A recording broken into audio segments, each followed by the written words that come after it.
चक्रवृद्धि ब्याज के सवालों को बिना सूत्र की सहायता से निकालते। सबसे पहले हम क्या करेंगे, 5,000 रुपए का 10% कितना था वो निकालते हैं। ठीक है, तो हमने लिखा 5,000 का 10% कितना होता है। देखो 5,000 लिखा और का की जगह क्या करेंगे, गुणा, और 10 की जगह 10 और प्रतिशत का मतलब क्या बताया था, 1/100। अब देखो 2 जीरो से 2 जीरो काट दिया, कितना आया, 50 का 10 में गुणा हो गए 500। ठीक है, 5,000 रुपए का 10% हो गया 500 रुपए।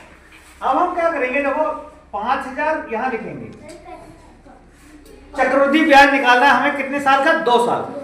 तो सबसे पहले हम एक लाइन ये खींचते हैं और ऐसे लिखा हमने 5,000 का 10% कितना हुआ, 500। ये पहली साल का हमारा ब्याज हो गया, यहां हमने लिख लिया फर्स्ट, पहली साल के लिए हो गया। ठीक है, दूसरी साल के लिए फिर से 5,000 रुपए का कितना ब्याज होगा, 500 रुपए। लेकिन 500 रुपए इसमें तो होगा ही, इस 500 रुपए पे भी हमें ब्याज मिलेगा, क्योंकि चक्रवृद्धि ब्याज का मतलब है ब्याज के ऊपर ब्याज।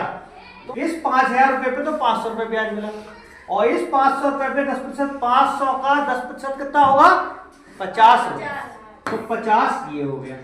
ठीक है, अब टोटल जो हमें ब्याज मिला है इसको हम जोड़ देंगे। देखिए ये हो गया हमारा 500 और ये हो गया, कितना हो गया, इन दोनों को जोड़ा, ये आ गया 550। टोटल जोड़ लिया 1,050 रुपए। तो 2 साल का इस तरह से ब्याज जो आएगा हमारा 1,050 रुपए ब्याज आएगा। समझ में आ गया। देखो सबसे पहले हमने क्या किया, 5,000 रुपए का 10% कितना होता है वो निकाल लिया। 5,000 का 10% कितना निकला, 500 रुपए। अब हमें 2 साल का ब्याज निकालना था, तो सबसे पहली साल के लिए हमने निकाला कितना ब्याज था, 500 रुपए। ठीक है, उसके बाद जब दूसरी साल आई, सेकंड ईयर आई, तो 5,000 रुपए फिर से ब्याज कितना आया, 500 रुपए।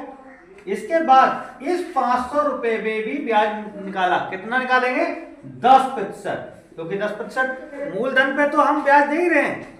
अगली साल जो ब्याज हमारी बनी उस ब्याज पे भी हमने दिया। 500 रुपए का 10% होता है 50।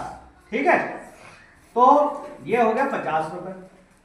अब 2 ही साल का हमें निकालना, तो पहली ईयर पे ये हुआ 500 रुपए, दूसरी ईयर पे 500, 5,000 पे, और 500 पे 50 रुपए, ये दोनों मिलकर हुए 550 रुपए।